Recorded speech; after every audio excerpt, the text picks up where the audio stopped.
badbaadinta labadii duuliye ee Mareykanka gudaha Iran yaa ku guuleystay dagaalka militariga. Sawirka iyo sheekada warbixintan ayaan rabaa inaan kugu faahfaahiyo xogo muhiim ah oo ka qarsoon. Soo dhawow oo nagu soo biir muuqaalka share gareey, aragtidaada waa muhiim, qaybta hoose commentiga ku reeba mahadsanid. xiisada sii kordhaysay u dhaxaysa Mareykanka iyo Iran waxa ay gashay marxalad cusub kadib markii Washington ay ku dhawaaqday in ay fulisay howlgal gaar ah oo lagu soo badbaadiyay laba ka mid ah shaqaalihii saarnaa diyaarad dagaal oo Mareykan ah oo lagu soo riday gudaha wadanka Iran. Arrintan ma noqon oo kaliya dhacdo military oo ka dhacday goob dagaal, balse waxa ay si degdeg ah isugu bedeshay dagaal kale oo ku saabsan sawirka, sheekada iyo cidda guusha ka sheegan karta waxa dhacay. Sida lagu sheegay warbixinada la helay, dhacdooyinkani waxa ay ka dhaceen aag juqraafi ahaan u dhaxeeya Isfaan iyo sidoo kale Kazakhstan, gaar ahaan agagaarka Detachat ee gobolka Kohgulih iyo Boyer Ahmed, halkaas oo la rumaysan yahay inay ku dhacday diyaaradii dagaalka ee Mareykanka ahayd ee F-15E Strike Eagle. Markii diyaaradda la soo riday kadib, waxaa bilowday howlgal adag oo isugu jira baadigoob, badbaadin, duqeyn taageero ah iyo isku day ay labada dhinacba mid walba uu ku degdegayay in uu saameyn ku yeesho natiijada siyaasadeed iyo tan warbaahineed ee dhacdadan. Bilowga dhacdada iyo kala duwanaanshaha sheekada. Markii hore, Iran waxay ku dhawaaqday in difaacyada cirka ay soo rideen diyaarad dagaal oo Mareykan ah, halka warbaahinta Mareykanka iyo saraakiisha Washington ay markii dambe qirteen in diyaarad Mareykan ay dhacday, balse ay sheegeen in howlgal loo bixiyay samata bixin weliba degdeg ah la bilaabay. Halkaasna ayay ka bilaabatay kala duwanaanshaha sheekada labada dhinac. Sida uu tilmaamay Cabdiqaadir Karaada, kala duwanaanshaha kuma eka oo kaliya xaqiiqooyinka goobta ka dhacay, balse waxa uu gaaray sida loo sheegay. Sheekada Mareykanku waxay ku saleysan tahay in ciidamada gaarka ah ay ku guuleysteen inay ogaadaan goobta duuliyaasha oo ay gaaraan, halka sheekada Iranna ay ka hadlayso weerar lagu qaaday diyaarado aan duuliye lahayn iyo diyaarado kale oo nooca qumaatiga u kaca ah, iyadoo sidoo kalena la xusayo in iska horimaadyo ay ka dhaceen aagga howlgalka. Sidaasi darteed, isla dhacdadaasi ayaa labada dhinac u sawireen si aad u kala duwan. Duuliyihii koowaad iyo duuliyihii labaad. Washington waxay markii hore ku dhawaaqday inay badbaadisay duuliyihii koowaad maalintii Jimcaha, isla maalintii la soo riday diyaaradda. Laakiin wararka xiga waxa ay ahaayeen in weli la baadigoobayo duuliyihii labaad ee saarnaa diyaaradda oo ahaa sargaalka qaabilsan nidaamyada hubka ee diyaaradda. Mareegta Axios ayaa ka soo xigatay saraakiil Mareykan ah in ciidamada gaarka ah ee Commandoska ay ugu dambeyn ku guuleysteen inay soo badbaadiyaan ninka labaad, kaas oo dhaawac uu soo gaaray markii baarashuudka uu ku booday, hase yeeshee awood u yeeshay in uu ku dhunto dhul buuraley ah oo adag muddo ka badan 24 saacadood. Sida wararku sheegayaan, intii uu halkaasi ku jiray waxa uu ka baxsanayay dabagalka ay ku hayeen cutubyo ka tirsan ciidamada ilaalada kacaanka Iran, kuwaas oo iyaguna ku tartamaya in ay isaga gaaraan ka hor ciidamada Mareykanka.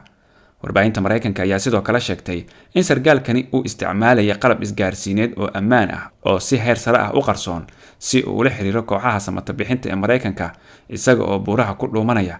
Isla markiiba markii ay baarashuudka ku boodeen, shaqaalihii diyaaradda ayaa la sheegay in ay adeegsadeen nidaamyo casri ah oo gurmadoon ah, taasoo u suuragelinaysa CIA-da iyo Pentagon-ka inay si sax ah u ogaadaan meesha ay joogaan, inkastoo ay jireen dadaallo ay Iiraaniyiintu ku raad joogeen howlgalkii samata bixinta ee gudaha Iran. Wargeyska New York Times waxa uu sheegay in howlgalkii habeenkii Sabtidii la fuliyay uu ka mid ahaa howlgalladii ugu geesisanaa uguna adkaa taariikhda ciidamada gaarka ah ee Mareykanka. Howlgalkaasi waxaa lagu fuliyay 100 askari oo ka tirsan ciidamada howlgalka gaarka ah, 10 diyaaradood dagaal iyo sidoo kale diyaaradaha qumaatiga u kacay ee loo yaqaan helicopteriska, iyo weliba awood sare oo dhinaca sirdoonka, internet iyo dayax-gacmeedyada ah. Sida lagu sheegay faahfaahinta la baahiyay, diyaaradaha Mareykanka ayaa duqeymo culus waxay ku qaadeen gaadiid iyo ciidan Iran oo isku dayay in ay u soo dhawaadaan goobta uu sargaalku ku dhuumanayay. Wall Street Journal waxa uu sheegay in diyaarado qumaati u kaca oo nooca HH-60 ah ay duulimaadyo joog hoose ah ka sameeyeen dhul buuraley ah xilli ay la kulmayeen rasaas dhulka laga ridayay. Mid ka mid ah diyaaradaha Black Hawk ayaa la sheegay inay haleeshay rasaas Iran ka timid, laakiin haddana ay ku guuleysatay inay hawsha dhammaystirto oo ay si nabad ah dib ugu noqoto. Warbixinadu waxay intaasi ku dareen in ciidamada Mareykanka ay adeegsadeen diyaarado aan duuliye lahayn si ay u weeraraan ciidamo Iran ah oo u soo dhawaaday duuliyaha ka hor inta aan la soo bixin. Trump iyo maamulka Mareykanka. Madaxweynaha Mareykanka Donald Trump ayaa ku tilmaamay howlgalkani inuu yahay mid ka mid ah howlgallada baadigoobka iyo badbaadinta ee ugu geesisanaa taariikhda Mareykanka, isagoo sheegay in sargaalkii la badbaadiyay uu hadda ammaan ku jiro isla markaana daweyn uu helayo. Trump iyo xubnaha sare ee maamulkiisa ayaa la sheegay in ay si toos ah ula socdeen howlgalka ciidamadooda iyagoo ku sugan gudaha qolka howlgalka ee aqalka cad. Waraysi dambe oo uu siiyay NBC, Trump wuxuu sheegay in cadowga uu ahaa mid aad u adag, tiradiisuna ay badneed intii ay socdeen howlgallada lagu soo badbaadinayay duuliyaasha gudaha Iran. wuxuu sidoo kale sheegay in Iiraaniyiintu u maleynayeen in ay qabanayaan duuliyihii ugu dambeeyay, balse taasi aanay sax ahayn. isagoo sii hadlaya ayuu xusay in howlgalka badbaadinta uu ka dhacay deegaan colaadeed oo aad u khatar badan, isla markaana uu ahaa howlgal noociisa oo kale oo aan horay si sahal ah loo fulin, maadaama xaaladda noocaasi ah inta badan loo arko kuwa ku dhow waxaan suuragal ahayn. khasaaraha la socday howlgalka. inkasta oo Mareykanka si weyn u muujiyay guusha ah in uu la baxay shaqaalihii diyaaradda ama duuliyaashii diyaaradda, haddana howlgalka kama marnayn khasaare. New York Times waxa ay sheegtay in ciidamada Mareykanka ay ku qasbanaadeen in ay qarxiyaan 2 diyaaradood oo gaadiid ah oo cillad ay ku timid intii uu howlgalka socday, kuwaasoo yaalay saldhig ku meel gaar ah oo gudaha Iran ku yaalay si ay tiknoolajiyadooda gacanta ugu gelin ciidamada Iran. dhankeeda, Iran waxay ku dhawaaqday inay soo riday diyaarad Mareykan ah oo aan duuliye lahayn oo ka shaqeynaysa howlaha raadinta koonfurta Isfahan. Reutersna waxay iyaduna sheegtay in 2 diyaaradood oo Black Hawk oo ku jiray howlgalka ay haleeshay rasaas ka timid Iran, inkastoo ay ku guuleysteen in ay ka baxaan hawada Iran. dhacdo kale oo gooni ah, mas'uuliyiin ayaa sheegay in diyaarad weerar oo nooceeda A-10 ay waxyeello xooggan soo gaartay, taasoo sababtay inay ku burburto gudaha Kuwait duuliyihii uu ka boodo. ilaa hadda si cad looma oga xaaladda waxyeelada ka dhalatay dhacdadan, guul military mise guul sawir iyo warbaahin ah. doodda ugu weyn ee ka dhalatay dhacdadan ma ahayn oo keliya duuliyaashii la badbaadiyey, balse waxay noqotay yaa ku guuleystay sawirka iyo sheekada. Paul Davis oo ka tirsan macadka siyaasadda adduunka ee Washington waxa uu aaminsan yahay in howlgalkaasi uu ahaa guul niyadeed oo weyn oo u soo hoyatay ciidamada Mareykanka, isla markaana muujisay awoodda sirdoonka iyo ciidanka Mareykanka in ay weli leeyihiin inay gudaha u galaan dhulka Iran, gaaraan askartooda dhulkaas, dabadeedna dib ula baxaan askartooda. dhanka kalena, Imad Abshanas oo ah madaxa ururka xarumaha cilmi baarista iyo daraasaadka Iran wuxuu ku tilmaamay waxa dhacay guuldarro aad u weyn oo ku dhacday ciidamada Mareykanka, isagoo ku dooday in diyaarado taageero ah la burburiyay, askarna ay ku dhaawacmeen, isla markaana uusan aqbalin in howlgalka loo arko mid guul ah. dhinaca kale, Amin Khamuriya isna waxa uu sheegay in Mareykanka uu helay dhibic aad u weyn oo dhinaca sawirka ah, maadaama soo celinta duuliyaha ay xoojinayso aragti ah in Mareykanka aanu askartiisa ka tegin. tanina waxay miisaan culus ku leedahay ra'yiga guud ee Mareykanka, gaar ahaan xilli ay jiraan codad ka soo horjeeda dagaalka.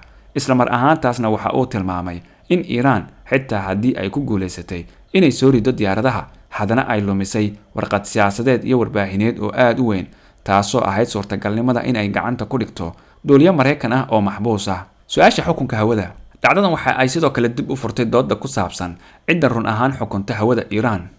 Caadil Shadiid oo ku takhasusay arrimaha Israa'iil waxa uu sheegay in ridista F-15 ay shaki gelinayso sheekadii Mareykanka ay ahayd inuu si buuxda u xukumo hawada Iran, halka Paul Davis uu ku doodayo in tirada badan ee duulimaadyada Mareykanka ay weli muujinayaan sarreynta hawada ee Washington. dhacdadan ayaa haddana muujisay in hawada Iran aan loo arki karin meel ammaan ah.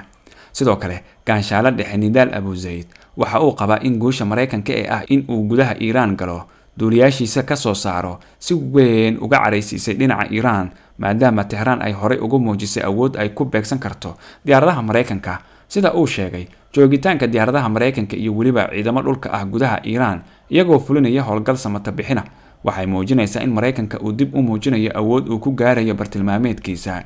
hase yeeshee, Abu Zayd waxa uu sidoo kale ku adkaystay in howlgal kasta oo military uu khasaaro wato, isla markaana guusha runta ah lagu qiyaaso in la gaaray ujeedadii la rabay. waa sida uu yiri, badbaadinta nolosha duuliyaha ayaa ka muhiimsan diyaaradda lafteeda.